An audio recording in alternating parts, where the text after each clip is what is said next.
Hey guys, welcome back to an interesting video on Wild Rift. So today we're back with the patch 6.0 E rundown, and I have to say that in about the 4 years plus minus that Wild Rift has been about, there's never been an E patch. In fact, before like this change to having 4 major patches a year, the D patches were rare, but now they're a permanent fixture, right? Before the D patches became commonplace, it only happened like about twice in Wild Rift's history. Normally you go A, B, C, and then you go to the next patch, and then now we have A, B, C, D, and now we even have an E patch. And this is the first ever E patch, which I completely was not expecting. I thought we were going to stay on 6.0 D all the way up till we reach 6.1, but of course, here we are with the E patch. So first time we are having an E patch.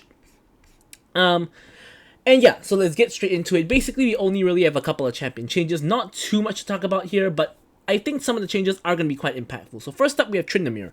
Now Tryndamere, I haven't really seen him play all that much. He does crop up from time to time, but not a ton, right? So what they're giving him is, on his Q, the bonus AD you get from your every 1% health loss is actually going to be increasing quite a significant amount, right? It's basically increasing by 0.1 at all ranks, right? And this is the ability you max first on Tryndamere, right? So this is going to give you a lot of extra stats, and the attack damage reduction on the Mocking Shout increasing from 35% to 40%, so that is great as well. Now I think this change is actually really significant because as I said, you max this on Tryndamere first, and Tryndamere is a stat stick champion, which means that of course he is someone who completely relies on stats. So when they give him more stats, this could make him really strong. Now, of course, we'll have to see how much this changes his position in the meta in terms of him being played in the jungle, as well as in the top lane.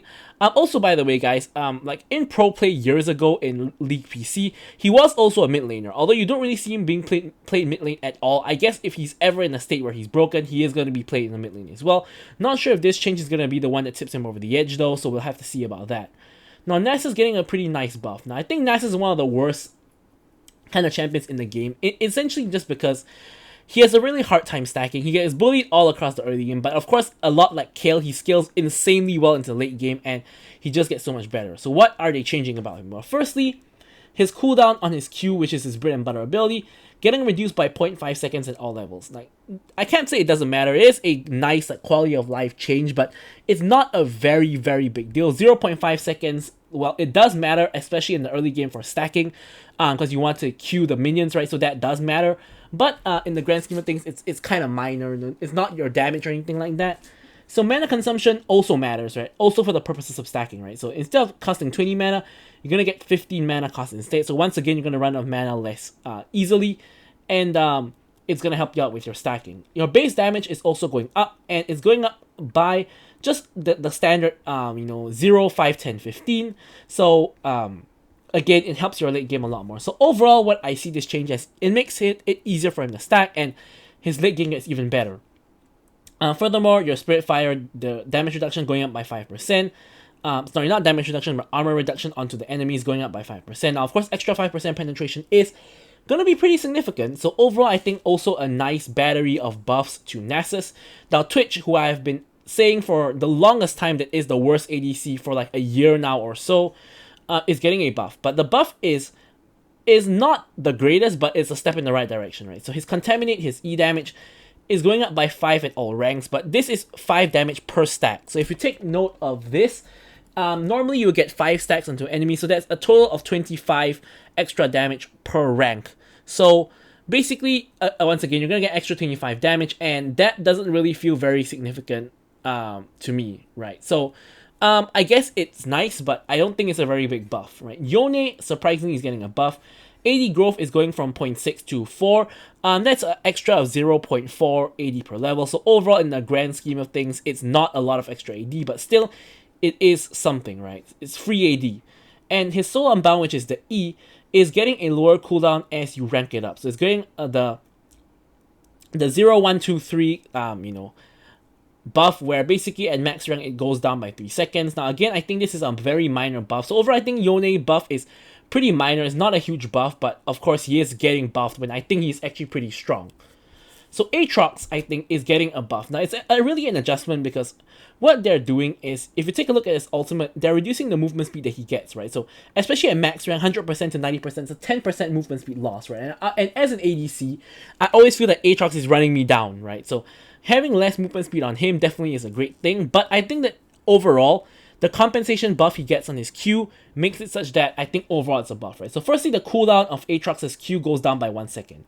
Now this actually is really important because unlike a lot of other champions where 1 second or like half-second cooldowns don't matter a lot, Aatrox of course has 3 stacks of Q, right? And the cooldown starts when you use your first stack of Q, right? So when you if you don't spam your Q and you kind of combo in between your Qs, and then by the time you use your final Q, it's pretty much going to be up because 6-second cooldown at max rank is actually really low. Obviously, you're going to max this ability first, and the bonus damage you're getting is an extra 5% at each rank. And once again, this is bread and butter ability. He uses it 3 times. It's basically going to be like your auto attacks. Like you're basically going to be using this non-stop. So I think that buffing Aatrox's Q in compensation for his ultimate is basically an overall net positive for Aatrox. So I do believe that it's a buff in my opinion.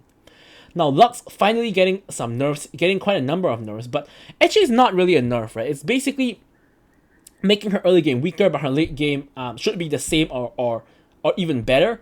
So basically what you'll notice across the board is her base damages are going down, but her scalings are going up. And the reason for this is basically that they feel that her early game is too strong. I agree, but I also think that her late game is too strong. But anyways, you can see base damage goes from 25 to 18, but champion level, instead of times 7, is times 7.5.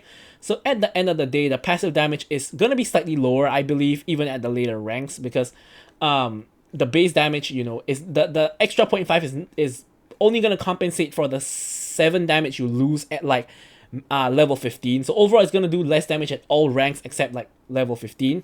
All levels except level 15. But you know, it's a quite minor buff, right? Light binding her Q, base damage is going down by 10 at all ranks. Of course, I feel that this is normally what you max second, just because of course your damage increases a lot.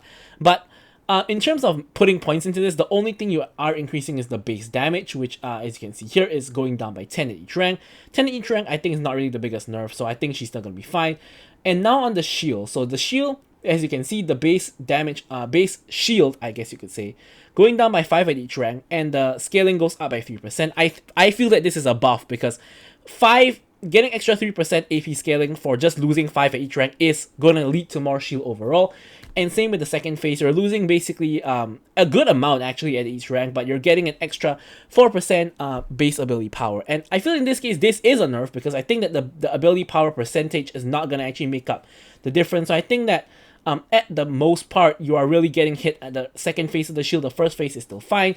And overall, although they do say it's an adjustment to Lux, I do think that it's not a very big difference whatsoever.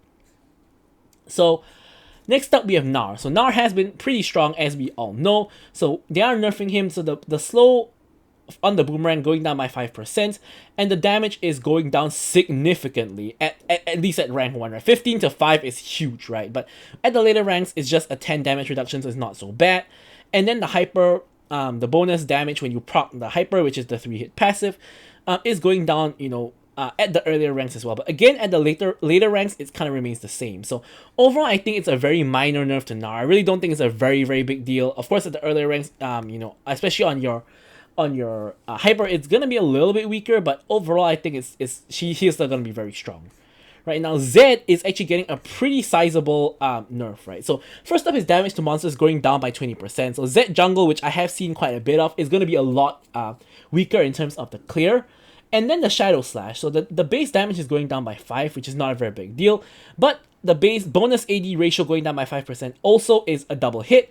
And then the subsequent damage from multiple slashes of your E, which you do want to hit like 2 to 3 slashes whenever you go all in, is going down by 10%. So overall, that's a lot less damage. And I feel that at the current moment, Zed against squishies does overkill them by a little bit, but I feel that this change could make it such that squishies survive on low HP, and that could make Zed a lot worse. So this is definitely quite a significant nerf.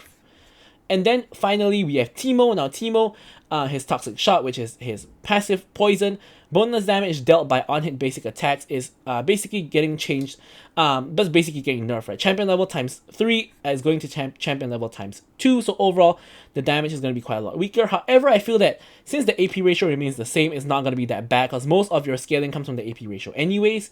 And then the Blinding Dart, which is his Q, base damage is going down by 10, and AP is going down by 5%. So once again, when you get hit on both base damage and ability power, it's going to be quite a sizable hit. So Teemo's taking quite a hit here, but I think he's going to be, pretty much just fine, right? And of course, Cafe Cuties are going to be releasing, and that's pretty much it for the E patch. So I'm going to see you guys in the 6.1 breakdown or rundown next. So thank you guys so much for watching this video, and goodbye.